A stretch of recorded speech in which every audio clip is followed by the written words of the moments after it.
በየዓመቱ የትምህርት ዘመን ሲጀመር ወላጆችን እንቅልፍ የሚነሳው ጉዳይ የትምህርት ቁሳቁስ መወደድ ብቻ ሳይሆን ያልተገደበው የግል ትምህርት ቤቶች የክፍያ ጭማሪ አንዱ ነው።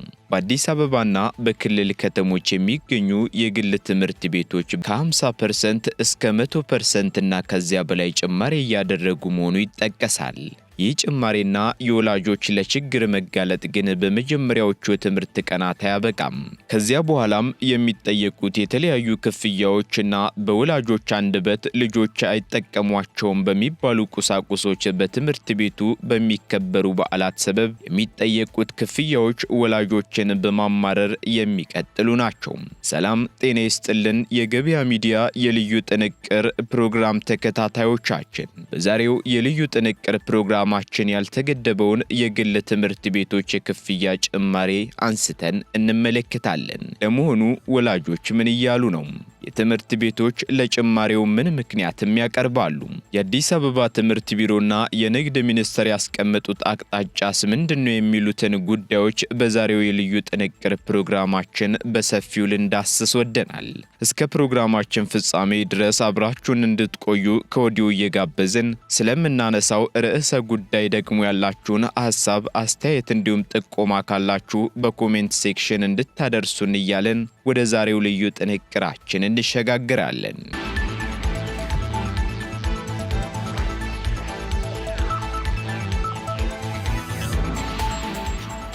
ወላጆች የቤት ኪራይ፣ ምግብና ሌሎች መሰረታዊ ፍላጎቶችን ለማሟላት በሚታገሉበት በዚህ ወቅት የትምህርት ክፍያ ከአቅም በላይ መሆኑ በተደጋጋሚ ሲያነሱ መስማት የተለመደ ጉዳይ ሆኗል። ከቅድመ አንደኛ እስከ 12ኛ ክፍል የሚያስተምሩ የግል ትምህርት ቤቶች በሀገሪቱ ያላቸው የትምህርት አገልግሎት ድርሻ ከፍተኛ ቢሆንም ለአንድ ተማሪ የሚጠይቁት ወርሃዊ ክፍያ ቀላል የሚባል አይደለም። በዓመት ወይንም ደግሞ በሁለት ዓመት አንዴ ከ10 በመቶ እስከ 50 በመቶ እንዲሁም ከዚያም በላይ ሲጨምሩም ይስተዋላሉ።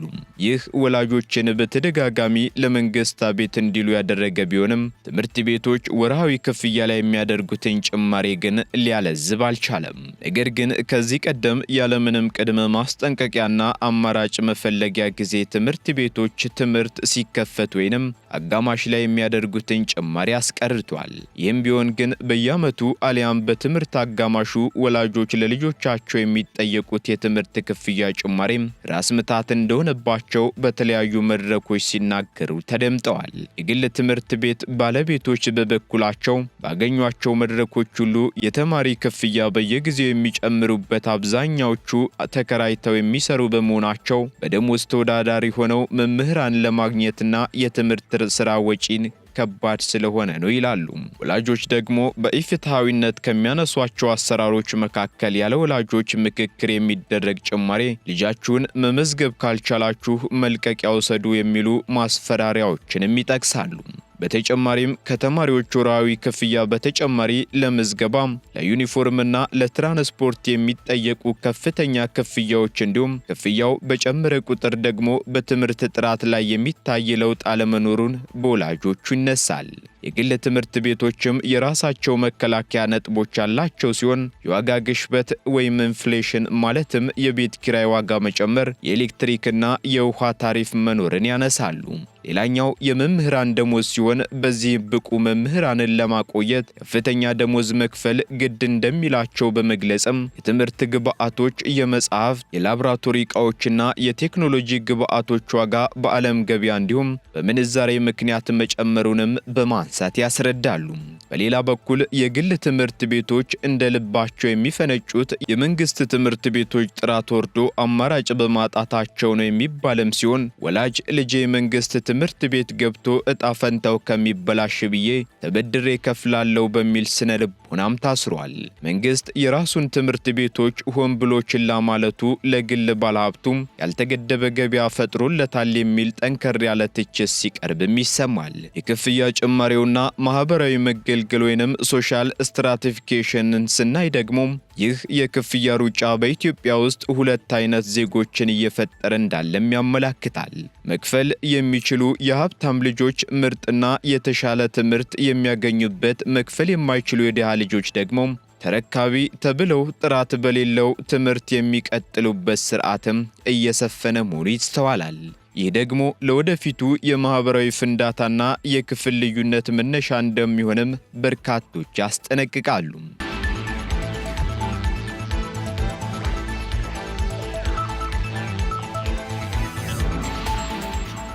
በዚህ ዙሪያ ታዲያ የአዲስ አበባ ትምህርት ቢሮ በየዓመቱ መመሪያዎችን የሚያወጣ ቢሆንም ግን መመሪያውን የማይተገብሩ ትምህርት ቤቶች ላይ የሚወስደው እርምጃ ለውጥ ያመጣ አይመስልም የሚሉ ቅሬታዎችም ይቀርባሉ።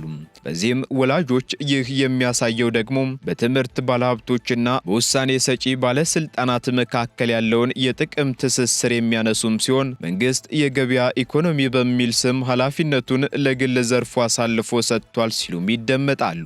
ነገር ግን ትምህርት ሚኒስቴር ከወሰዳቸው እርምጃዎች መካከል በቅርቡ ያወጣውን መመሪያ ማንሳት ይኖርብናል። በወር ወይንም በተርም የሚከፍሉትን የትምህርት ክፍያም የትምህርት ዘመኑ ከመጀመሩ አስቀድሞ ከተማሪ ወላጆችና አሳዳጊዎች ጋር በመወያየት በግልጽ በማያሳውቁ የግል ትምህርት ቤቶች ላይ 500 ሺህ ብር ቅጣት እንደሚጣልባቸው የሚደነግግ ረቂቅ መመሪያ ማዘጋጀቱ አይዘነጋም። በዚህም ትምህርት ቤቶች የክፍያ አፈጻጸሞችን በትምህርት ቤቱ ማስታወቂያ ሰሌዳዎችና ድረገጾች ላይ በግልጽ ካላሳወቁም 100 ሺህ ብር የሚደርስ ቅጣት እንደሚጣልባቸውም በረቂቅ መመሪያው ላይ ተደንግጓል። ግልጸኝነትን የሚመለከተው የመመሪያው ድንጋጌ ደግሞ ሁሉም የግል ትምህርት ቤቶች በወር ወይንም በተርም የሚከፈለውን የተማሪዎች የትምህርት ክፍያና መመዝገቢያም በይፋ መግለጽ እንዳለባቸው ያስቀምጣል።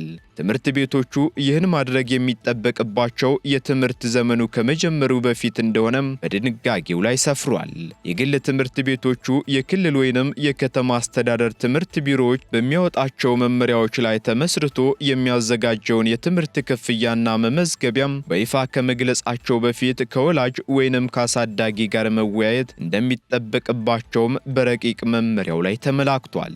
ማንኛውንም ትምህርት ቤት ደግሞ ይህንን ጥሶ ቢገኝ እስከ 200 ሺህ ብር የሚደርስ ቅጣት እንደሚጣልበትም በመመሪያው ተቀምጧል። ይህን ጥሰት ታዲያ ለሁለተኛ ጊዜ የሚደግም ትምህርት ቤት ካለ ደግሞ ከሚጣልበት የ500 ሺህ ብር የገንዘብ ቅጣት በተጨማሪ የማስተማር ፍቃዱ በጊዜያዊነት እስከ 1 ዓመትም ይታገዳል።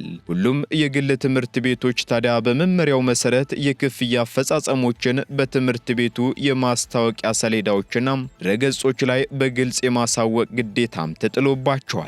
የክፍያ አፈጻጸሞችን አለማሳወቅ እስከ 100 ሺህ ብር የገንዘብ ቅጣት እንደሚያስቀጣ የገለጸው ይሁ ረቂቅ መመሪያው ጥሰቱ ለሁለተኛ ጊዜ የተደገመ እንደሆነ ደግሞ ቅጣቱ ወደ 400 ሺህ ብር ከፍ እንደሚል አስገንዝቧል። የግል ትምህርት ቤቶች ዘመኑ የደረሰበትን ተለዋዋጭና ተደራሽ የክፍያ አማራጮች እንዲያቀርቡም መመሪያው ያስገድዳል።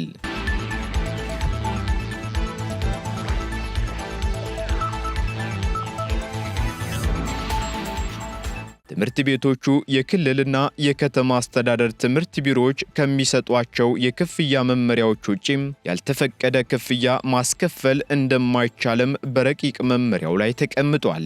የተማሪ ወላጆች ወይንም አሳዳጊዎች ያልተወያዩበትና ያልተስማሙበት የትምህርት ክፍያና መመዝገቢያ ተፈጻሚ መሆን የለበትም ሲልም መመሪያው ደንግጓል። ከመመሪያው ውጪ ለተማሪዎች የትምህርት ክፍያና መመዝገቢያ የተሰበሰበ ገንዘብ ካለም ለተማሪ ወላጆች ወይንም አሳዳጊዎች ተመላሽ እንዲሆን ይህ መመሪያ ያዛል።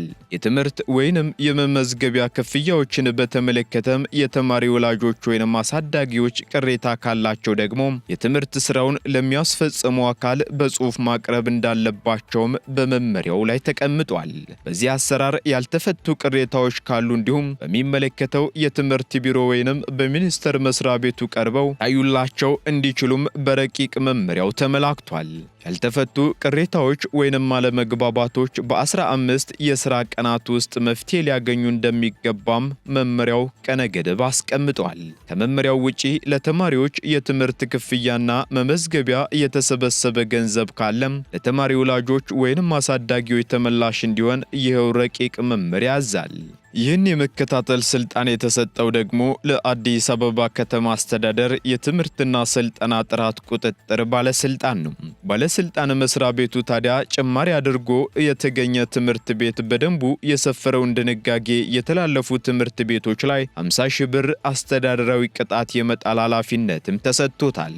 ይሁን እንጂ ይህ መመሪያውን ከተሰማ በኋላ ትምህርት እንደ ንግድ ብቻ መታየት እንደሌለበትና ማህበራዊ ኃላፊነት እንዳለበትም ሲጠየቅ ይሰማል። ለተነሱት መማር ማስተማር ላይ እንዲሁም ደግሞ ወላጆች ላይ ለሚፈጠሩ ጫናዎችም በመፍትሄነት የተቀመጠው በወላጆች መምህራን ሀብት በኩል በንቃት መሳተፍና መብትን በጋራ መጠየቅ፣ ትምህርት ቤቶች ደግሞ ትርፍን ብቻ ሳይሆን የዜጎችን የመክፈል አቅም ያገናዘበ አሰራር እንዲከፍሉ የሚሉ ናቸው። መንግስትም የቁጥጥር ስርዓቱን እንዲያጠናክር ለግል ትምህርት ቤቶች የሚሰጡ ማበረታቻዎችን ለምሳሌ ያክል ከመሬት ኪራይ ጋር የተያዙ ከክፍያ ቅናሽ ጋር እንዲያያዝ እንዲሁም የመንግስት ትምህርት ቤቶችን ጥራት የማሳደግ አማራጭ ቢፈጥር መፍትሄ ይሆናልም ተብሏል። ትምህርት የንግድ ሸቀጥ ሳይሆን የሀገር ተስፋ የሚገነባበት መድረክ በመሆኑ ወላጆች፣ ትምህርት ቤቶችና መንግስት ተቀራርበው ካልሰሩ ችግሩ የትውልድ ክፍተት መፍጠሩ አይቀሬ ነው